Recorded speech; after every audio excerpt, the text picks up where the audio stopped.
कभी सोचा है कि हमारे पैरों के नीचे जो है वो सिर्फ धूल या मिट्टी नहीं बल्कि एक जीती जागती दुनिया है। जी हाँ, एक ऐसी दुनिया जिसके अपने नियम है, अपनी भूख प्यास है।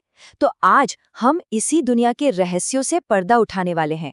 भारत की मिट्टी का डीएनए टेस्ट करेंगे और जानेंगे कि अच्छी पैदावार का असली राज क्या है। ये सवाल तो हर किसान के मन में कभी ना कभी जरूर आता है कि भाई बीज एक जैसा, खाद भी वही डाली, मौसम भी एक ही है। तो फिर ऐसा क्यों होता है कि किसी के खेत में फसल लहलहा उठती है और किसी के खेत में पीली पड़कर दम तोड़ देती है? क्या ये सब बस किस्मत का खेल है? जी नहीं, बिल्कुल नहीं। समस्या किस्मत में नहीं है। असल में समस्या उस ताले की चाबी में छिपी है जो हमारी मिट्टी के कण कण में लगा है। और आज हम उसी वैज्ञानिक चाबी को ढूंढने निकले हैं जो खेती की तस्वीर को हमेशा के लिए बदल सकती है।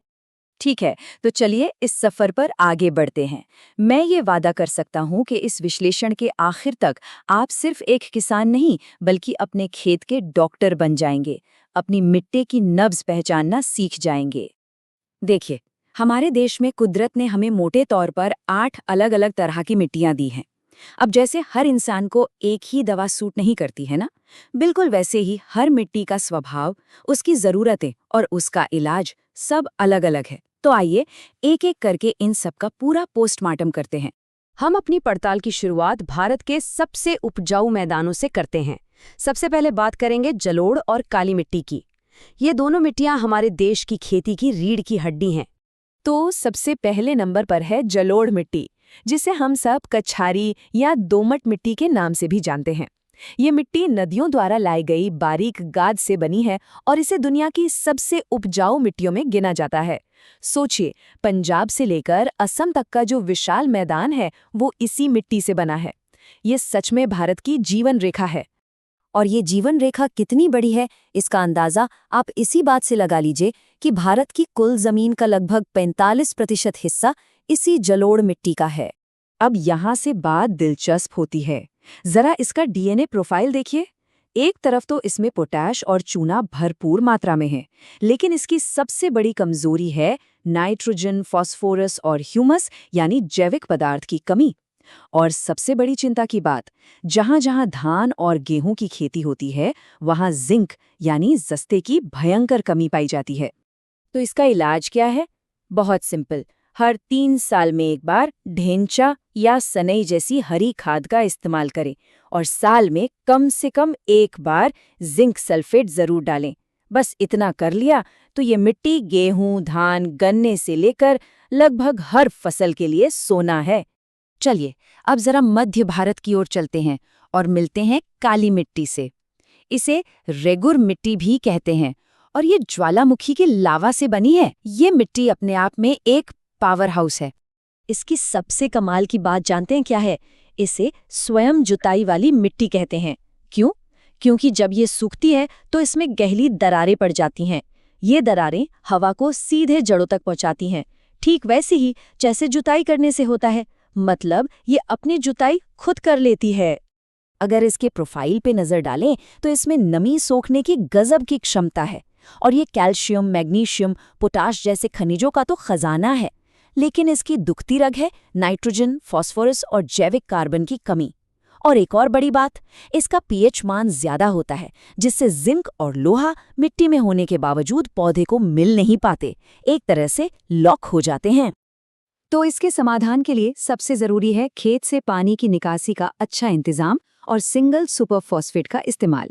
ये मिट्टी कपास के लिए तो मानो स्वर्ग है और सोयाबीन, चना, संतरे जैसी फसलों के लिए भी एकदम बेहतरीन है। चलिए अब आगे बढ़ते हैं और उन मिट्टियों को समझते हैं जिन्हें थोड़ी ज्यादा देखभाल, थोड़ी ज्यादा समझदारी की जरूरत होती है। बात करते हैं लाल और लेटेराइट मिट्टी की। ये मिट्टी आपको छत्तीसगढ़, झारखंड और तमिलनाडु जैसे राज्यों में ज्यादा मिलेगी। इसका लाल रंग असल में लोहे के ऑक्साइड की वजह से है, बिल्कुल वैसे ही जैसे लोहे में जंग लगता है। ये मिट्टी स्वभाव से थोड़ी गरीब और अम्लीय होती है, मतलब कि खट्टी।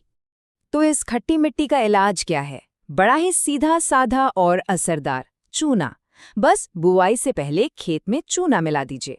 ये इसकी सारी खटास को कम कर देता है और फिर यही मिट्टी मूंगफली, बाजरा, रागी और यहाँ तक कि आम के बागों के लिए भी एकदम परफेक्ट बन जाती है।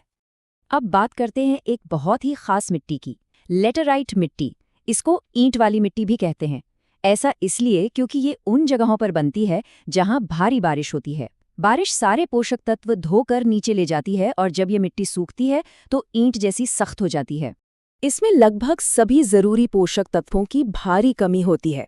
तो क्या ये मिट्टी बेकार है, बंजर है? जी बिल्कुल नहीं। ये मिट्टी इस बात का सबसे अच्छा उदाहरण है कि कुदरत ने हर चीज किसी खास काम के लिए बनाई है। ये मिट्टी अनाज के लिए भले ही अच्छी ना हो, पर काजू, कॉफी, चाय और रबर जैसी बागवानी फसलों के लिए किसी जन्नत से कम नहीं है। आइए अब एक तेज नजर बाकी बची 4 विशेष प्रकार की मिट्टियों पर डालते हैं और फटाफट जानते हैं कि उनकी चुनौतियां और उनके समाधान क्या हैं। देखिए, जो रेगिस्तानी मिट्टी है वो सिर्फ प्यासी है, मरी हुई नहीं। ड्रिप सिंचाई से उसे सोना बनाया जा सकता है। पहाड़ी मिट्टी ह्यूमस से तो भरपूर है, बस सीढ़ीदार छेद बनाकर मिट्टी के कटाव को रोकना होगा। लवणीय यानी ऊसर जमीन का पक्का इलाज है जिप्सम। और जो दलदली मिट्टी है वो तो कार्बनिक पदार्थों का भंडार है, जो धान की कुछ खास किस्मों के लिए बेहतरीन है। तो आज की सबसे बड़ी बात क्या है? यही कि खेती कोई जुआ नहीं है, ये एक शुद्ध विज्ञान है। जिस दिन अपनी मिट्टी के स्वभाव को, उसकी केमिस्ट्री को समझ लिया, यकीन मानिए उस दिन से लागत आधी और मुनाफा 2 गुना होना शुरू हो जाएगा। लेकिन ये सफर यहीं खत्म नहीं होता, ये तो सिर्फ शुरुआत है। क्या आप जानते हैं कि मिट्टी की जांच रिपोर्ट में लिखे उन नंबरों का असली मतलब क्या होता है? उन्हें खुद कैसे पढ़ा और समझा जा सकता है? या ये कि कौन सी खाद को किसके साथ मिलाना फसल के लिए जहर बन सकता है। जैसे जिंक और डीएपी को एक साथ मिलाने की गलती जो अक्सर कई किसान कर बैठते हैं। और आखिर में सबसे बड़ा सवाल, अगर कोई खेत बिल्कुल बंजर हो चुका है तो क्या उसे सिर्फ 3 साल के अंदर फिर से उपजाऊ बनाने का कोई वैज्ञानिक तरीका है? इन सभी सवालों के जवाब मौजूद हैं, बस सही जानकारी तक पहुंचने की देर है।